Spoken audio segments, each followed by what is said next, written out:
According to Musk, Neuralink will have a human trial in about 6 months. So there was a presentation as of today, maybe also yesterday, depending on which country you actually were in when the presentation went live. So this is how the device looks like as of currently. This is the base layer, it's the chip layer. So now what we have to understand is that this device here goes into your head. This is then what it would look like. So basically we have this top layer here, which is basically the thickness of your skull, as I understand it. There seems to be a layer in between the skull and in between your brain, which is kind of a connective, not a connective, but a protective tissue. And in this update now, they seem to leave this basically intact. You then have these wires, and as I understand it, this is then the thread that connects basically all the different threads that then go into your neurons. Now in close-up, what we can see here is that here is your skull. Then this is the skin on your skull, and this is your brain. So the whole idea of Neuralink is to first enable this device with these threads to connect to all the different neurons you have in your brain. Basically, ideally, to all the different regions. And this here then would be the device. A major point is that this here is not standing out from your skull. Now, there have already been critics who said that basically your skull is basically kind of an arch. If you think about an arch, if you have different stones, and these different stones are also usually called bricks. Now, an arch works like this. Basically, every single brick holds the other brick in its place. And all the bricks together then act as the structure. Now, this is just a structure that, so this is very simplified, I guess. Of course, you move this to a very small scale, and then these different parts are maybe individual bone cells, for example, and therefore they hold up the structure. Now, if you take out one element of the structure, you might have guessed it, the whole structure falls apart. So there seems to be maybe an issue in the future where basically everybody, easier compared to before, could crack your skull and therefore severely damage your brain. To which extent Neuralink is aware of this issue? I mean, I guess they are, because they are making this product and I am not. But let's say you are a soccer player, for example, or a football player, depending on which country you reside in. Then you could imagine that something like this in your brain or in your skull might just severely impediment you from actually practicing your sport. Or also for people who just do risky sports, or also for people in construction, for example. Having a device like this in their skull might just have a very big impact on how long they are able to live without severe damage to the brain, even if there is a short-term benefit to having a Neuralink in the brain. A potential solution would be maybe to just wear helmets at all time. I don't know. So this device then is as thick as your skull. It has basically the same thickness, because otherwise the protective layer we see here, as I understand it, would be again damaged. And so your brain kind of would basically be in direct contact to the Neuralink device, which is called the N1. So now what the device then needs to do, and they also already presented a robot, is to first remove this skin layer. And since the device is, I guess, about as big as a coin, as a small coin, this is not that big. The device also then charges wirelessly with basically a wireless charger. There was also an image of a monkey where the monkey just sat basically on here, and then there was just a charger above, and it seemed to charge. It showed also the current. Now, these different threads then go into your different nerve cells. If there is a nerve cell here, for example, you could imagine that this then connects to the nerve cell. And since the nerve cells themselves and also our whole body is basically already running on electrical current in order to transmit signals. So, for example, the heart is basically controlled by how much current there flows through the different muscles. So then the muscles contract, and this of course is kind of how the body is actually able to control all the different parts, or how the brain is able to control all the different parts of our body by sending action potentials, which are transmitted via the neurons, which have two different things. So if you imagine a neuron, then what you can imagine is just a little bit of traffic. And this traffic, so let's imagine this is a public place. This in here is a public place. It's basically round. Then what you have is you have streets that go towards this public place, but also streets that go from this public place. And basically now a neuron is like this.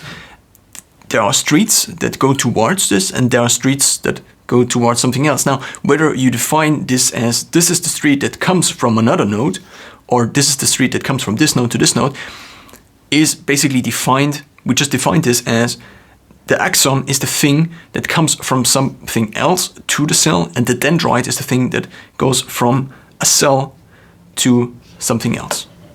So it seems what I just said was wrong, and this was based on my understanding of biology still stemming from school. So we have here in the middle the cell, the nerve cell, then the axon seems to be the one branch that goes basically away, and then the dendrites are the part of this axon that go out, branching out to others. And then the synapses are basically where they connect again. In this way, for example, synapse is usually like this, and then it connects, of course it's a lot smaller, and then it connects here, and there is a small space in between where it then connects to the next nerve cell. I don't know if the threads actually then would connect directly to the axon, not to the axon, but the soma, which is the center of the cell, or if they would connect on some other way, but I think it makes sense, not to the soma, but yes, to the soma. The nucleus is the cell nucleus basically, and the soma is the whole cell, seems to be. This here is then the machine. They already had the machine tested, so basically they had kind of a dummy, which has a rubber brain, and then they made also live one insertion. So now this seems to be the machine, and it just threads in basically the different threads. How exactly this works was not clear to me on the presentation, but I guess it has to thread these in. So if this is now the hole in your brain, then it obviously has to thread these in somehow like this. Now here you can see the different parts of the process. So in the first beginning, you remove the layer of the skin, then you apparently are basically boring two different holes, which maybe Elon Musk uses the boring company for. And then they remove this layer, which is now destabilized, this layer of skull. And according to this here, they now also open basically this protective layer. And in the next step, they then implant the device itself. And then they close the skin again, and since skin is usually kind of good at healing, the whole thing then closes off, and you wouldn't even know, according to Elon Musk, that a person has a Neuralink installed. He said he could have already, but of course there haven't been human trials unless Elon Musk did it on himself already. But the only trials were actually in monkeys. There was actually multiple times footage of a monkey accessing, for example, a keyboard on a screen, just then via the Neuralink. In the beginning, the monkey had a joystick, so if we imagine the joystick, then the joystick interacts as the interface to tell the computer where the monkey wants to move the mouse stick. Think of the mouse stick like here, and then I could move basically the mouse stick by moving my joystick. Now, the interface is currently, for us humans, is currently our typing keyboard, is currently maybe language if you interact with a computer via a language processing unit like Alexa or like Google Home and so on and so forth. But the bandwidth, according to Elon Musk, is just very low. And Elon Musk also stated as, here is the maybe, so in the beginning of the presentation, Elon Musk laid out kind of the, not the foundation, but the general reasoning behind this. We have currently human intelligences. Human intelligences are basically, I would say, just one standardized intelligence is maybe one OI, basically. One organic intelligence, and since there are no other intelligences around, you could either say HI or OI for organic intelligence. But now, on the other side, so if this is the progress of human intelligence, so basically this is the level of intelligence, then humans are maybe peaking a little bit, and then now we are here, and we are not going any further. there was this effect where people got smarter and smarter in the last couple of 100 years, but now this effect seems actually to reverse. I think this effect is called the Flynn effect. The Flynn effect is the substantial and long-sustained increase in both fluid and crystallized intelligence test scores that were measured in many parts of the world, I guess. So now, human intelligence is mostly fixed in time. And now we have this thing called machine intelligence, which is currently, in terms of general capabilities, not on the level of human intelligence, even if it in dedicated activities or tasks already can succeed human intelligence, such as in chess, for example, or also in this very complicated game called Go. Now, let's just assume this is human intelligence, a Q of 100, and let's just assume artificial intelligence is here. Then, given a certain rate of progress, humans won't evolve, but this here will, and probably a little bit similar to maybe Moore's law, it will probably also increase with processing power and so on and so forth. So the problem is, how do these intelligences control the other one? Of course, there is an argument to be made where this is either, if this is even ethical. Imagine there were monkeys, and the monkeys lived like thousands of years ago. And these monkeys now would have created humans. And now the monkeys would still be in charge of the humans, trying to control the humans, but obviously we are something different, we are something more, we can think differently.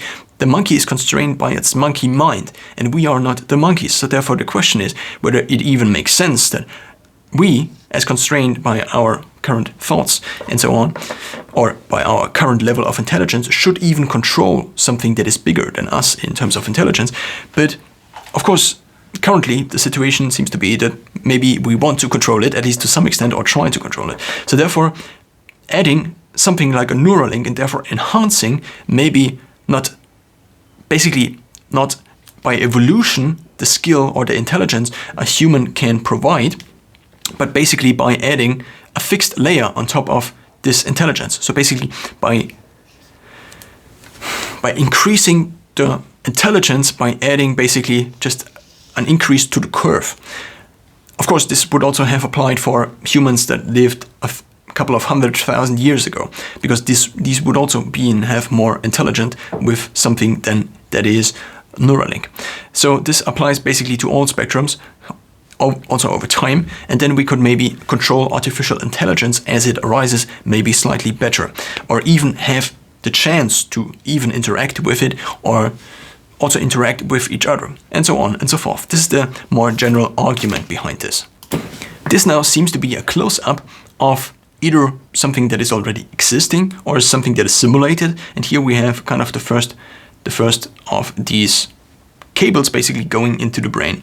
And now this, I don't know if this is a real image, but it seems to be. Then we have already basically kind of a guess that this is the skull below, but the skull is actually then on the side here, or maybe it's just removing the layer of the skull. It was not entirely clear to me as of watching the presentation.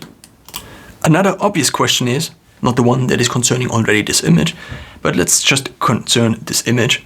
This is then the targeting, basically, that I think was the real life targeting. Also, this is by CNET, where I got the footage from, or at least the screenshots from. And now you can see that these are basically the targeting, the targets where then these threads, these very, very thin threads are then inserted into the brain. I think this is an actual real-life image, but of the dummy brain, made of rubber in this dummy that was in the presentation. Another obvious question is the following. This here is a phone from 2019. If you have the first iPhone installed in your brain, according to Elon Musk, then it maybe would potentially be better if you then had the iPhone 14, if this already was available. So therefore, the question arises, can you actually exchange these for the newer versions, upgradability basically? And according to Elon Musk, this is possible. So they are probably working to make these intercompatible with each other. But what also this means, I guess, is that every time you have to at least remove, or so basically you have to remove this unit. So therefore you have to open up the skin. But since, I mean, of course this is a surgical procedure, and it also is a procedure that happens in the brain. But the brain itself doesn't have any sensory informational input. So what I'm trying to say with this is that there is a certain resolution of sensors basically in your skin, for example. In your hands, the resolution is bigger than compared to your back.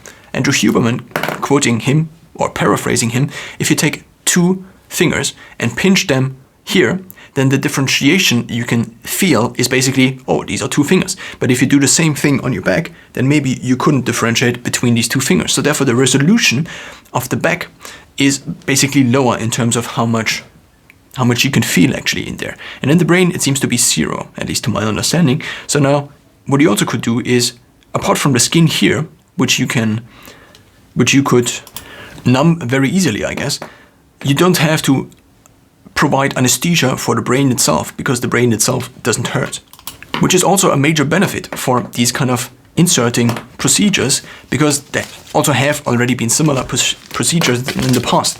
And because it is so high resolution in there, so if this is the brain and you now poke around in the brain, or you stimulate certain areas of the brain, and in order to maybe revert tremor, for example, then by stimulating certain regions of the brain, or even certain neurons of the brain, then you can basically in real life see the effect of this. And this is also a very good quality control, because you basically have real life feedback. If the person then suddenly cannot move anymore, a horror scenario obviously, or cannot speak anymore, then obviously there is something that has been going wrong. Imagine this would not be the case, then the person wakes up like 12 hours later, and then you would realize that something has gone wrong, and then of course you would have to schedule another procedure and so on and so forth, or maybe the damage that has been done is already severe and is already also not reversible. So this is, I think, a very good feature. Maybe evolution has provided us with in terms of making something like this, but not necessarily us, because I am not working at Neuralink. Of course, one can only imagine what a device like this will enable an average human to do, but if you think about technology on this side, and then there is a barrier in between, which currently is the interface, and this interface is currently very low bandwidth. So this means that you are basically typing single characters with your thumbs on your phone, or you're using basically your language processing module in order to transmit everything that is in your brain only with speech. Of course, you can also draw things, and therefore you can also move in reality, but it is still kind of low bandwidth. So therefore, if the bandwidth is currently here, what you can do potentially with something like Neuralink is increase the bandwidth of information exchange, either to technology, if the other entity you want to actually exchange information from your brain to the other entity is technology, then, or an artificial intelligence, then this is what you're aiming for. But you could also think about transmitting then more bandwidth information to another human, which would then be basically telepathy, you could say. Of course, it would work then probably over the internet, or maybe also over near-field communication, maybe over Bluetooth, but of course the other person would have to be in range. Imagine you talking to your wife, and then the wife goes out into the garden, and it's like, oh yeah. In total, I think one can only admire these various efforts of Elon Musk, even though Elon Musk obviously is also just human and has its downsides, and also seems to display some chaotic behavior every now and then.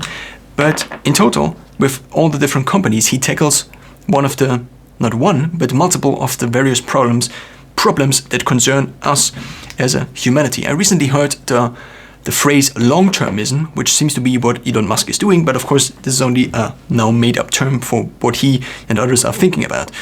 There are different concepts about we just being the starting point of basically the entire human race that will exist in the future, and basically us being only a tiny grain of sand in all the humans that will exist, potentially.